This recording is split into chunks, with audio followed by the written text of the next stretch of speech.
Hi, my name is Bill Johnson, and what I want to talk to you about on this tape is how a story functions as a promise. So I'm a teacher of writing and a story analyst, and I came on this idea of why a story functions as a promise because I was working for a literary agent reading manuscripts, and what I came to see was the people were taking 40 pages to get to the first page of the story, that page where the story went into motion and characters went into action. So what I came to see is what a story creates is a journey that the audience gets to share. So it's real important that the storyteller find a way to communicate how they promise what kind of journey that story is going to offer. So what I began to see when I'm looking at books and films and plays is take a film like Rocky. It's a story about somebody that wants to be somebody. And if you look at all the issues in the world that people feel, that's such a deep issue, people wanting to feel that they are somebody. So that story promised the audience a journey towards going from somebody feeling like they're a nobody to a somebody. So the audience got to share the journey. Another example is if you want to look at like why some stories are popular, The Wizard of Oz, you have a girl that's lost, and through this journey, she finds her way home. She finds a home where she belongs. So every story, every well-told story finds a way in the beginning of the story to communicate its promise. So an example of that from very modern story is the Harry Potter stories. And I like to use an example. One of the Harry Potter stories starts, it says, Harry Potter was a highly unusual boy in many ways. So that sentence embeds a question. What makes Harry Potter unusual? The other issue is because he's unusual, he doesn't fit in. And ultimately, that's what this story is promising the audience. It's about a character that doesn't fit in and what he needs to do to find some place in his world. So first sentence, Harry Potter was a highly unusual boy. Now, if we'd started with the sentence, Harry Potter was 12 years old, Harry Potter wears black glasses, Harry Potter has black hair, I call those statements. And what happens with writers who are struggling is they use the beginning of the story to accumulate statements about their characters or about what an environment looks like or kind of about the events of the story. But it's not the same thing as setting a story in motion. And this movement is so important because once you have movement, you have drama. You kind of see the logic. If something's not going anywhere, there's no drama and there's no reason to pay attention to it because it's just going to stay there. But once you set a character, an issue, an event in motion, then there's naturally the question, how is this going to play out? So one level of story movement is just this question, how is this going to turn out? The deeper level of movement gets into the story's promise because in the Harry Potter story, because Harry doesn't fit in, he's a kid that doesn't fit in. And that's an issue that a lot of kids, not only kids feel, but a lot of adults feel. So by setting in motion this story about someone that doesn't fit in, the audience gets to share the journey. They get to share the story's fulfillment of its promise of Harry finding a place to fit in. So that first sentence, Harry Potter was a highly unusual boy in many ways, has a question. What makes Harry unusual? Now, if you want to find out, you have to read the next sentence. So the next sentence speaks to the effect that, for one thing, he hated the summer holidays more than any other time of the year. Now, you see, it answers one of the questions, what makes Harry unusual? But it raises a bigger question. Why does this kid hate the summer holidays when so many kids love the summer holidays? So do you see, the second sentence gives us an answer to the first question, but it raises a bigger question. So again, we're being drawn forward. The third sentence of the story, for another thing, he had to hide under the covers in the middle of the night to do his homework. And what you have here is a boy that has to hide. So there's a question, who does he have to hide from? But the more important issue is there's something at stake in this story. It's not a static story. Harry's not okay. He has to hide to do his homework. But he's also willing to hide to do his homework even though he's not supposed to. So Harry's kind of a brave kid. But there's a question, why does he have to hide? And then you have the fourth sentence of the opening the opening paragraph, and he was also a wizard. Now we know why Harry's such an unusual boy. And of course what we find out is he's living in a situation with a family that hates magic. They hate wizards. So do you see, if you understand the promise of a story, in this case about a kid that doesn't fit in, if you put that kid into a situation, not a static situation, but in this story, not only do the people he lives with, the Dursleys, not like magicians, they're basically locking Harry in his room and not letting him see the other kids. So Harry's in a bad situation. So the opening paragraph suggests something's at stake in this world. It's not a static thing. And that's important. I call that narrative tension. When you tell a story, you want to begin to transfer the tension from a character like Harry to the audience. Because once we begin to care about Harry in a situation, we have to keep reading. So the other issue in this, once you understand what this story promises the audience of any story, you can begin to see what kind of characters belong in that world. So in Harry's situation, you need the other kids, who are magicians, who want to help Harry. You have the Dursleys who don't want him. And then, of course, you find out the reasons why Harry's living at the Dursley. So you see how the story unfolds, and we find out why he's there. Now, I use Harry Potter because it's a very simple example. So the plot of Harry Potter is Harry wants to find his place in the world to fit in. So what the plot of the story does is every step Harry takes to find some place where he fits in literally doubles the obstacles that he has to go through. So do you see how a plot isn't a mechanical thing? The plot in the story arises out of what Harry's trying to do in life and where he wants to go. So every step Harry takes towards trying to fit in essentially doubles the obstacles. So you kind of see that rising tension.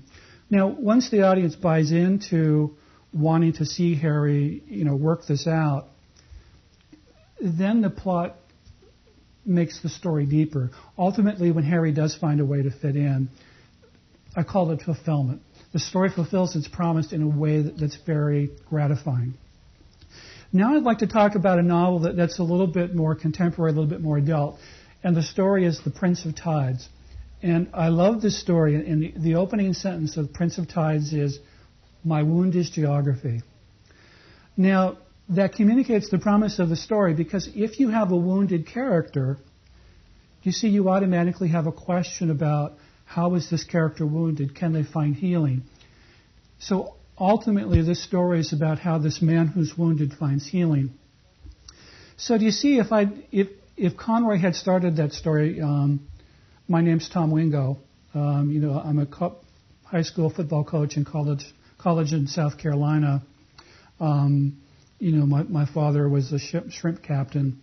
You could accumulate all this information, but there's no context for what it means. So what happens when you start throwing out all those details with no context is your audience takes in, half dozen, a dozen, 2 or 3 pages of this stuff and just goes, I'm being asked to remember all this stuff, but I don't know what it means, so there's no way for me to assign meaning to it. So returning to Prince of Tides, the first sentence is, "My wound is geography." So question, how is this character wounded, and what does the wound have to do with geography? So it's a really great 4 sentences. The next sentence is, "It is also my anchorage, my port of call." So what's important here is you have a man that's been wounded, but what wounds him is also his port of call and his anchorage. Do you see the issue that he can't leave behind what wounds him? He can't escape it. So in these 2 sentences, we have a sense of Tom Wingo's world. And now I'm going to read a little bit from Prince of Tides, because what happens, once you have the context of the story, then the details of his background ring true.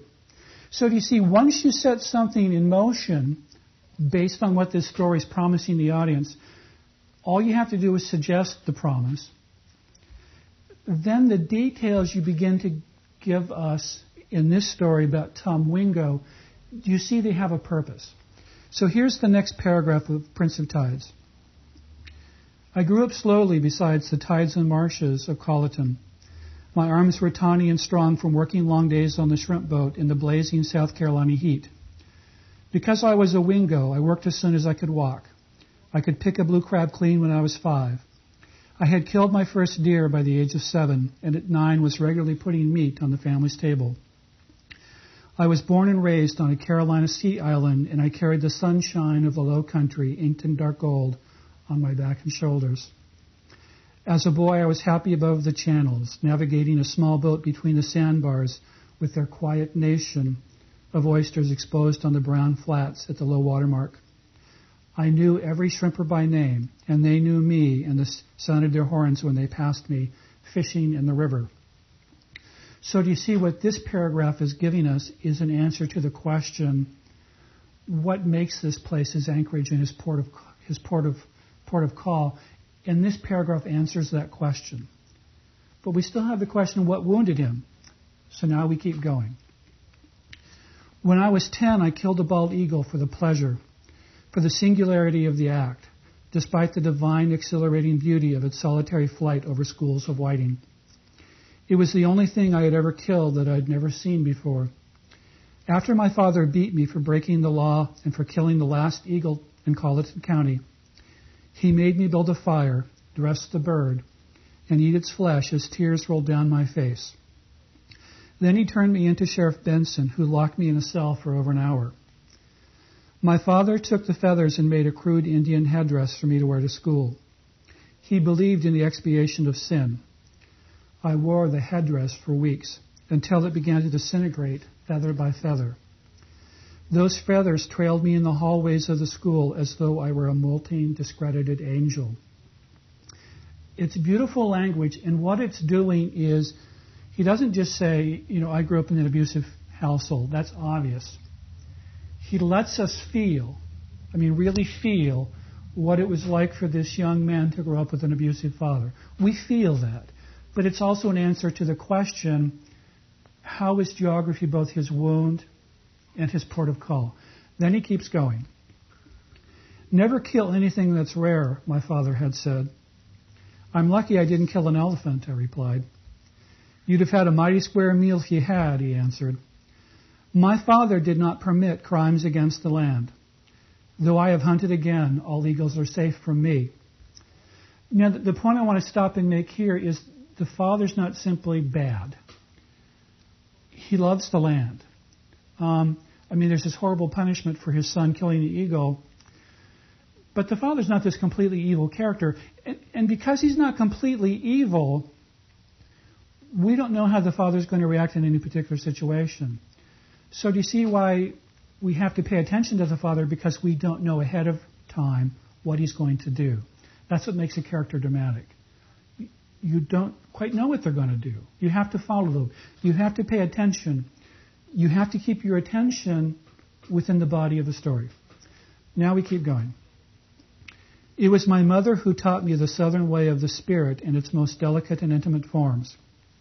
My mother believed in the dreams of flowers and animals. Before we went to bed at night as small children, she would reveal to us in her storytelling voice that salmon dreamed of mountain passes and brown faces of grizzlies hovering over clear rapids. Copperhead, she would say, dreamed of placing their fangs in the shin bones of hunters. Ospreys slept with their feathered, pluming dream selves screaming through deep, slow-motion dives towards herring. There were the brute wings of owls and the nightmares of ermine, the downwind approach of timber wolves and the night stillness of elk. So what really is being set out here is a sense of the mother being part of what made his childhood his port of call. She was the one that he took his dreams. She was the one that taught him to dream. But then it continues. But we never knew about her dreams, for my mother kept us strangers to her own interior life. And what this sets in motion about the mother is ultimately it will be the mother that betrays the children. While the father physically abuses his children, it is the mother who emotionally and in a much deeper way undermines her children. So ultimately this is a story about how this man finds healing. Now again, if you understand that a story is promising to be a journey of someone who's wounded, finding healing, do you see that you can understand who belongs in the world of that story? If we have a wounded character, we need the character that wounded them, or characters. If we have a man who needs healing, we need the healer. We also have the question, what sets the story in motion? And in this story, Tom Wingo's not seeking healing for himself as the story begins. He's seeking healing because his sister has tried to commit suicide. So he doesn't want to go back into this painful past. So there's something that happens as the story begins that forces him to go back and understand this world that he grew up in. And because it's so painful, he can't even remember what happened, a lot of the things that happened. So when he finds a healer, as the healer is first working with the sister, she comes to realize that she needs to talk to Tom to find out what happened in this family. And so Tom is forced to confront his own demons. But do you see the way the story is set up to create revelations? And one of the characters in this story is Tom's brother. And in this story, Tom's brother is kind of the last eagle of Colleton County. Tom's brother is also killed. And how that happens comes about through the mother. So this is a very dramatic, and I use the word dramatic because it sets a story in motion from the opening sentence. You don't have to go 40 pages to have a sense of what this story is about. So that's the key point. When you write the first sentence of a novel, what is your story promising your audience? What's at stake in this world of your story as the story begins? Here what's at stake, it's not just that Tom's wounded, but his sister's tried to commit suicide and he's trying to save her life. So do you see how that communicates to the audience? There's something important here. Going back to Harry Potter, in one of his books, the first chapter, he's basically locked in this room and it's his birthday, and he's being told to go in that room and lock the door and not make any noise. And so Harry's just sad because it's his birthday and no one cares. And so by the end of that first chapter, his friends have come to get Harry. So it does turn out to be a birthday. He's still in a bad place. But you see that first chapter of the book is a step. Harry just wants a small thing. He wants someone to know that it's his birthday and share that with him. So by the end of the first chapter, he gets that. In Prince of Tides, it's this character, Tom, taking this first step towards, helping his sister and trying to come to grips with this world. And so as the story goes on, he also finds his own marriage falling apart. Because he's buried so much painful trauma, it has risen up. So you see, as the story begins, Tom is a character whose world's falling apart. So you see, when I use those words, as the story begins, his world's falling apart. He has to act. He's not given a choice to not act. So in a story, when you're setting a story in motion, you need to understand that question. Why is this first sentence you're writing the beginning of this journey? Why can your characters not say, I don't want to go on this journey, come back next week, or, tell the author, you go ahead and write 40 pages of stuff. I call it stage building. What the author does is they build a stage that the story will ultimately take place on. What a storyteller does is set a story in motion. And because the story is set in motion, around an issue that resonates with the audience wants to go on the journey. So the stage is created as the story advances. So again, with Prince of Tides, we need the healer. We need the sister that's in a worse situation than Tom. We need to find out what the mother and father did. We need to find out about the people in this town of Colleton that Tom grew up with. And it's a beautiful story. It's also been made into a movie. Now, when I work with people then, I will have them watch movies or read books or look at plays and be able to identify how the promise of the story is introduced, how it's set in motion, how the audience is pulled into care, and how the story is ultimately fulfilled. So the interesting thing with movies is, if you see a movie that finds a really big audience, it has found a way to really suggest its promise in a really concrete way. And a recent example of that is the movie The Sixth Sense. It's a story about a man who, he's getting all these honors about helping, young people, but he realizes that he's let his marriage and his wife become second place in his life. So what happens as the story begins is the young man shows up, someone that he couldn't help. And the young man shoots this therapist. And so there's this really pressing question, will he survive? And so when he survives and the story picks up again, the therapist is meeting a young boy that had the same symptoms as the young man that he misdiagnosed, the young man that shot him. So what the therapist is getting here is a second chance. So do you see how in real life we so often feel, if I just had a second chance to tell this person how much I love them, or, if I just had a second chance to go back and say this thing that would have made things right. So this idea of a story that promises a second chance really speaks to an audience. It really reaches into the heart of an audience. So what we have here is a man, both a therapist and an audience, that really understand his need to help this boy who has the same problems that he misdiagnosed. But as the story goes along, there's also his need to reconnect emotionally with his wife. And so ultimately, what we find out about this little boy is he sees dead people. And he's terrified. And so most of us have grown up being afraid of the dark, being fearful of what's out there in the dark. So do you see, when we meet this little kid, we identify with that terror. Most of us have experienced that fear that you just can't escape. And so the kid's always trying to escape this fear. And ultimately, we do find out that he sees dead people.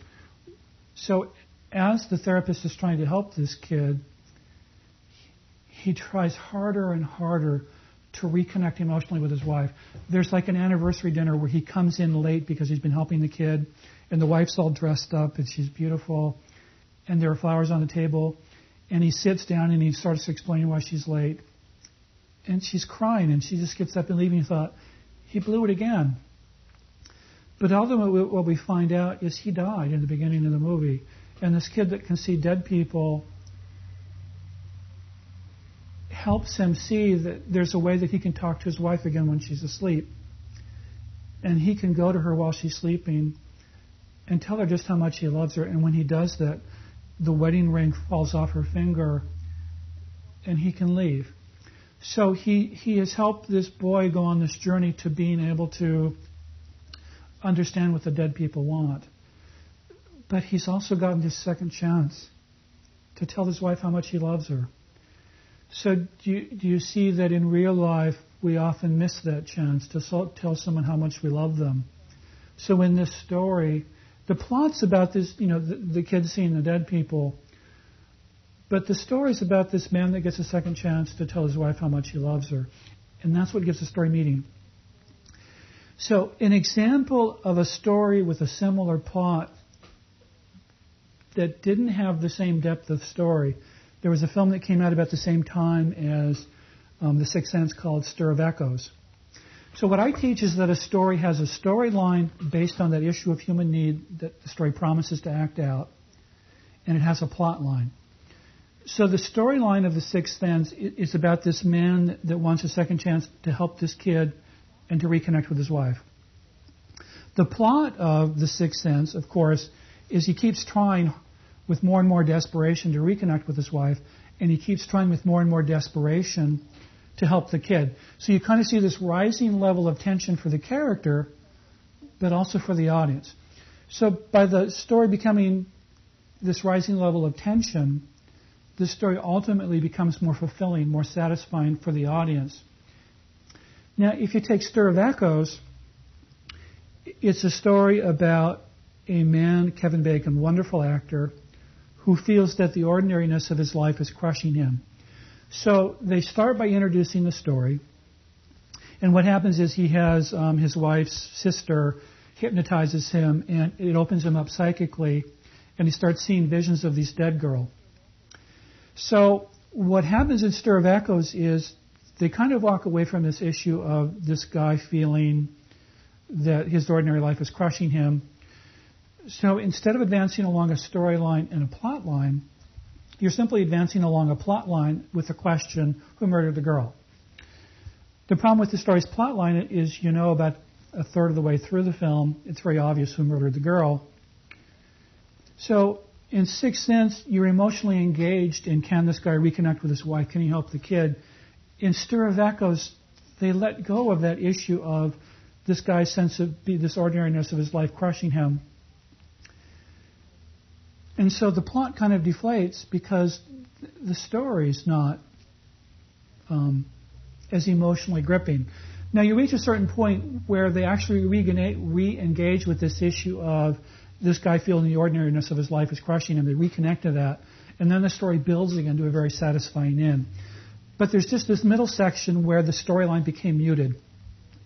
And so what I find when I work with people on stories, screenplays, novels, plays, the typical problem is they delay the introduction of the promise of the story, or the storyline's broken. And the storyline is that which emotionally resonates with the audience. So another example of a storyline plot line is from the novel The Hunt for Red October. So the story begins with him taking that first step, that first dramatic step. But what happens, each step he takes to gain his freedom doubles the obstacles he has to go through. So that's what the plot does. It blocks his movement towards gaining his freedom.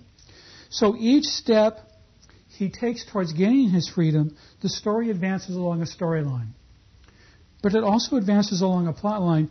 And as the plot makes the story, his gaining his freedom, more difficult, ultimately, when he does gain his freedom, the story's more fulfilling.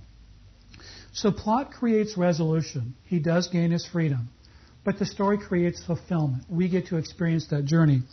So in The Hunt for Red October, he has a lot of characters. Sometimes he'll do a paragraph with a character or a page. But because they all have a purpose in acting out the promise of the story, and you can always have a sense of where you are in the storyline and plot line, the story works because it's always clear where there's a sense of where you're going. You don't know how he's going to gain his freedom. You don't know what the next step's going to be or what he's going to have to go through. But you always know that this character is on this journey, and you can share the journey with the character. So again, what I push people to understand is when you're going to tell a story, what are you promising your audience? How does that first sentence of your story suggest the beginning of that story in a dramatic way, that it's in motion, that it's in movement? How does it suggest there's something at stake for your main character? How do you embed a question in that first sentence that the second sentence gives a little bit of an answer to, but the second sentence gives you a bigger question? And how do the sentences you write ring true to the promise of your story? How do the characters ring true to that promise? How does the plot ring true? How does the dialogue? So to understand the promise of the story is, in a sense, to have a guide. It's a compass. It's not to say that you have to go this way, you have to go that way, but it can give you a foundation for understanding story. You can begin to look at novels, plays, and movies now and see how they introduce their promise, see how they sustain that promise, how they go along the storyline and plot line. So use what you read and watch now to help teach you, and let it help your own writing. So thanks for sharing this time with me. And I hope this time we spent together has helped others come to a deeper and richer understanding of writing and just appreciation of storytelling.